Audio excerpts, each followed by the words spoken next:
Thanks for the introduction. Well, I'm going to talk today about mesh use in ventral hernia. I got to tell you, this is intimidating, talking after all these giants and being the last one to speak. I'll try to do my best. Funny is, when I first came to the States 2 days ago, first of all, I have no disclosure, although I'm talking about mesh, which is funny. When I came 2 days ago, the first thing I saw, I was talking to someone and saying, oh, I'm going to debate using mesh. And he's like, oh, we see those ads on TV, and I come from Canada. And I was like, no. And this is what I face. Have you had mesh implanted? And at the minute, I was like, maybe you guys should consider building the wall in the other border, because where I come from, things are different.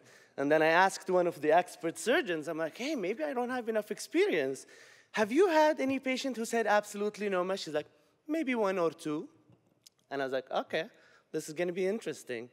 So most people, for the rest of the world, I don't want to say it's different, the patient usually starts with, what do you think? However, the process, again, and I agree with the rest of the panel, should always be informative. And each patient is different. The problem with hernia is you almost never know how the patient is going to react to the type of management you're going to do. So things need to be very clear. Patient counseling is always key. They need to know what you're going to do, what are the available options, and what affects your options. So when you talk about hernia repair, you always have to know the type of repairs you're capable of doing, the recurrence rate associated with what you're capable of doing, and things that can affect patients' outcome. We always talk about hernia. In most studies, now they talk about the size of hernia, site of the hernia. Recently, in the last 10 years, we talk about different types of mesh, lightweight, heavyweight, middleweight, blah, blah, blah, blah, size of mesh. This is what I need to focus about, is the technique. 20 years ago, there was suture versus mesh repair. Now, even the mesh is different. You do in incisional hernia, we talk about TAR, we talk about retrorectus, we talk about sublay, onlay. So there's different techniques that can have different outputs. And also, the reason I'm going to talk about the last thing is that if you're in the IHC, you see some posts where someone says, oh, I have this patient with a BMI of 40, he's diabetic with a hemoglobin A1C of 9, but really wants a hernia repair. And I did it, and I think he did well. And these are things needs to be discussed too. So in different sites, this is a study that was done it's a systematic review done in 2018, and the reason I talk about this is many patients talk about chronic pain. And this compared mesh and non-mesh repair, and this is recent, and mesh repair in inguinal hernia does not always have more pain, because in this study there was no statistical difference in terms of pain. And in this study there was 23 RCTs included with a follow-up of almost 2 years.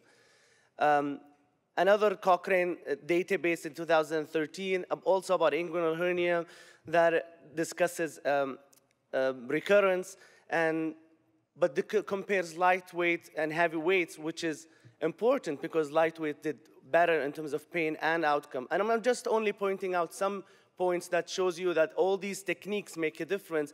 You can't just say mesh versus no mesh. It depends on how you deploy your mesh or what kind of repair you're going to do.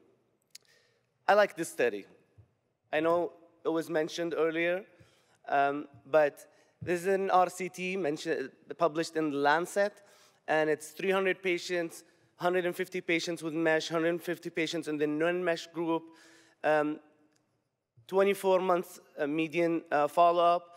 There was, at 24 months, there was significantly higher recurrence rate with no mesh, and no difference in the complication. However, this is what interested me in this study is that when they isolated patients with only 1 to 2 centimeter defects, which were the defects usually repaired without mesh previously, There was significant more recurrences in the non-mesh group, and their recurrences started less than 6 months after repair.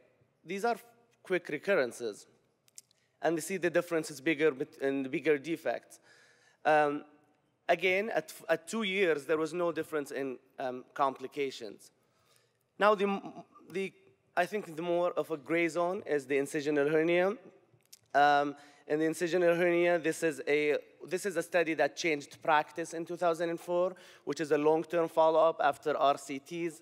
In the 90s, people mixed using mesh versus no mesh, but then this came out and said 63% recurrence in the non-mesh group over 10 years. So the use of mesh was a little bit more. And I'm going to quote a giant in the hernia world, Dr. Nowitzki, and he said, hernia recurrence remains an important metric by which success is judged. Aside from wound morbidity, the ultimate test of repair is the ability to prevent further herniation. And in this study, they noted 33 relative decrease in hernia recurrence with the use of synthetic mesh. So if I was a patient, I want to know this type of recurrence.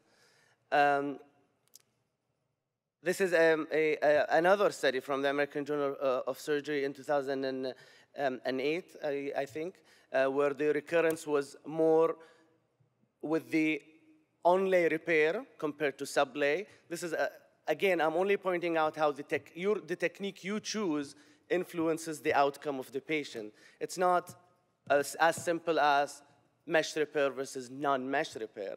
I think it's way more complex than that. And I think the last one I'm going to talk about, which was also mentioned earlier, where they compared sublay versus different type of repair, and sublay is actually retrorectus in this study, and their main outcome was recurrence and surgical site infection, and sublay mesh demonstrated a better outcome compared to onlay, inlay, and underlay. And I'm going to end with a slide that I added last night from the one and only Dr. Wright. And it's a talk that was done yesterday by Dr. Bachman, who presented about the increased number of patients refusing mesh. And she asked, is it justified? And she talked about the exact same searches, internet searches, what I saw when I first came to the States. And then I'm going to quote their last tweet, because this was equivalent to the slide that I prepared that says, do what you do best. It is okay to decline patients based on the outcomes. And I'm going to say, I think when you counsel your patients, they need to know all available data. They need to know what you present from this available data. And I would quote exactly say what she said. Do not perform any repair that you have no experience in performing, and if you know that it's not gonna work. Thank you.